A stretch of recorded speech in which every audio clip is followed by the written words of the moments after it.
ॐ कर्पूरगौरं करुणावतारं संसारसारं भुजगेन्द्रहारं सदा वसन्तं हृदयारविन्दे भवं भवानी सहितं नमामि। ओम। शिवरात्रि की सभी को शुभकामनाएं।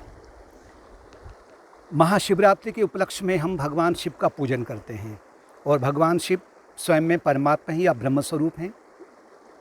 किसी भी देवी देवता में कोई भी भिन्नता नहीं है। सभी के माध्यम से आप उस निर्गुण निराकार की ओर जा सकते हैं, जो कि ओम का प्रतीक है या शिवलिंग का प्रतीक है। तो अभी हम थोड़ा सा भगवान शिव का जो विग्रह है उसके आध्यात्मिक रहस्य को जानने का प्रयत्न करेंगे। भगवान शिव हिमालय में विराजमान है, कैलाश पर्वत में। पर्वत का तात्पर्य है कि आपकी जो भावनाएं उन्नत होने लग जाती हैं, ज्ञान योग आपका विकसित होने लग जाता है। शीतलता का तात्पर्य है कि आपके भीतर जो सत्वगुण है उसकी प्रधानता होने लग जाती है। भगवान शिव का जो आसन है वो है बाघ की छाला। सामान्य आसन नहीं है। बाघ की छाला का तात्पर्य है कि जब भक्त अपने निम्न स्वरूप पर, जो स्थूलमल है ना, काम क्रोध लोभ मोह मद मात्सर्य और इनसे अनेक प्रकार के जो और शाखाएं निकलती हैं, इन पर जब उसका नियंत्रण होने लग जाता है। कैसे? कर्मयोग के माध्यम से, मानवता की सेवा के रूप में, मानवता कहें या और भी जीव जंतु हैं, उनकी सेवा के माध्यम से जब आप परमात्मा का पूजन करते हैं तो आपके भीतर के जो पार्श्विक गुण हैं इन पर आपका आधिपत्य या कंट्रोल होने लग जाता है। तो उसे कहा गया है कि भगवान शिव का जो आसन है वो बाघ की छाला है, यानी कि जो लोअर सेल्फ है, निम्न स्वरूप है, उस पर उच्च स्वरूप का नियंत्रण होते जाना। इसे कहते हैं मल दूर होने लग गया है, क्योंकि 3 बाधाएं मेन है ना। मल हो गया, विक्षेप हो गया, आवरण हो गया भगवत प्राप्ति में। दूसरा है आपका विक्षेप का तात्पर्य है कि भगवान शिव के विग्रह में विभूति लगी हुई है, पूरे बदन पर उनकी शमशान घाट की राख जो है वो पुती हुई है। ये विभूतियाँ हैं, अर्थात भगवान की महान विभूतियाँ जो हैं। तात्पर्य है जब आपका स्थूलमल दूर होने लग जाता है, फिर भी व्यक्ति के भीतर उसके जो अवचेतन और अचेतन मन में जो अशुभ संस्कार हैं, मलिन वासनाएं हैं, वो उसका निरंतर उसके मन को व्यग्र करते रहती हैं। और फिर अगर उसे रोका नहीं तो फिर वो संसार में अशुभ मार्ग की ओर बढ़ने लग जाता है।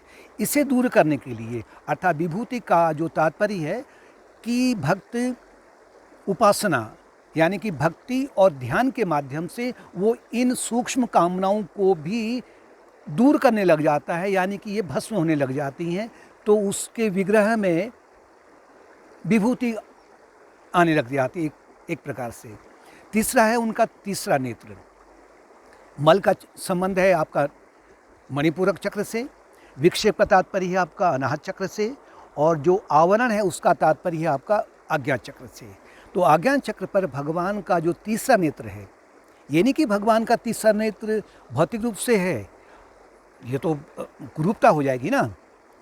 तीसरे नेत्र का तात्पर्य है, 2 नेत्र का जो तात्पर्य है पहले उसे समझें कि जब तक व्यक्ति सकाम कर्म में ही लिप्त है, प्रवृत्ति मार्ग में ही लिप्त है, भौतिकताओं को ही सर्वश्रेष्ठ समझता है, जन्म और मृत्यु के चक्र में ही उलझना चाहता है, तब तक उसके केवल कहें कि 2 नेत्र खुले हुए हैं, पूर्ण रूप से खुले हुए हैं। लेकिन जैसे ही भक्त अपने मल को दूर करने लग जाता है, विक्षेप को दूर करने लग जाता है, तो फिर वो प्रवृत्ति मार्ग से हट करके निवृत्ति मार्ग की ओर आने लगता है, सकाम कर्म से निष्काम कर्म की ओर बढ़ता है। तो कहा जाता है कि उसका तीसरा नेत्र खुलने लग गया है। तीसरा नेत्र है ऊर्ध्वाधर, वर्टिकल में होता है। अब यहाँ पर भक्ति की जो यात्रा है वो जन्म और मृत्यु के चक्र से परे होने लग जाती है।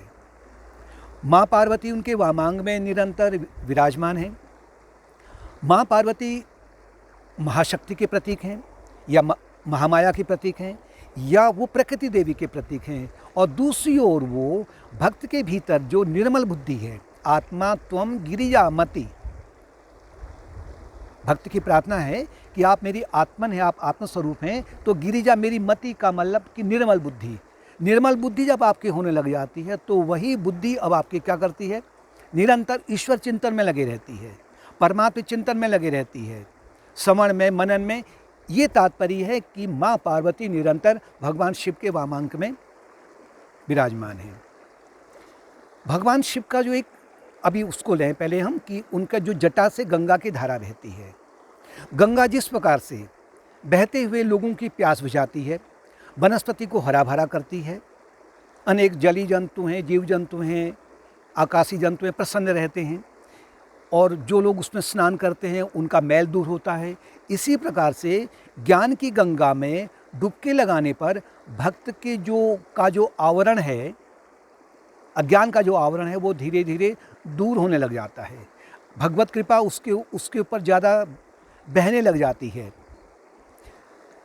फिर उनका जो मुख्य जो एक अस्त्र है उसका नाम है त्रिशूल। बहुत महत्वपूर्ण है ये। त्रिशूल में 3 जो पोक्स होते हैं। इसके लिए जब आप सपने में जाते हो ना, सपने में जो कुछ भी घटित हो रहा है वो सत्य है नहीं है, लेकिन वहाँ पर एक कर्ता बना हुआ है, सपना देखने वाला, वो असत्य है। सपने का जो संसार है वो भी असत्य है, और जो उसमें उसको सुख दुख का अनुभव हो रहे हैं विभिन्न प्रकार के, वो भी असत्य हैं। किंतु सपने में वो पूर्ण रूप से सत्य हैं, उसमें उलझ जाता है वो।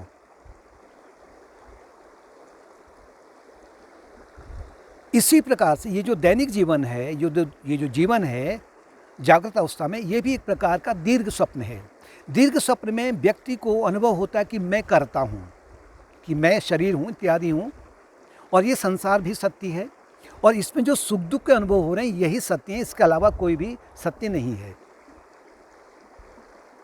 इस भ्रांति को, जैसे सपने की भ्रांति को दूर करने के लिए आपको सपने से जगना पड़ेगा। जब तक सपना है तब तक आप उस भ्रांति से हट नहीं सकते हो। त्रिशूल जो 3 असुर हैं ये अपना कार्य कर रहे हैं, इनको असुर कह सकते हैं, क्योंकि यही असुर उसको जन्म और मृत्यु के चक्र में डालते रहते हैं। जैसे ही आप साधना के मार्गों को अपनाते हैं, भगवान शिव की पूजा करते हैं, तो अब आपके भीतर ये जो समन से, मनन से, चिंतन से, भगवत कृपा से जब ये भ्रांति आपकी धीरे धीरे दूर होने लग जाती है, तो समझिए कि आपके भीतर भगवान शिव का त्रिशूल इन 3 असुरों को समाप्त कर रहा है। इसीलिए भगवान को कहा गया है त्रिपुरारी। 3 पुर अर्थात भौतिक शरीर, एक पुर हो गया महल, दूसरा महल आपका सूक्ष्म शरीर, तीसरा महल आपका कारण शरीर। इन 3 शरीरों को जो प्रकाशित करता है, इससे असंग है, वो त्रिपुरारी हैं। और दूसरी ओर त्रिपुरारी का अर्थ है कि ये जो भ्रांतियाँ हैं 3, मैं करता हूँ, मैं भोगता हूँ, और ये बीच में अनुभव हैं। ये जो 3 असुर हैं, इनको जो नष्ट करते हैं वो त्रिपुरारी हैं, वो शिव हैं। भगवान शिव के विग्रह में अनेक प्रकार के सर्प लिपटे रहते हैं।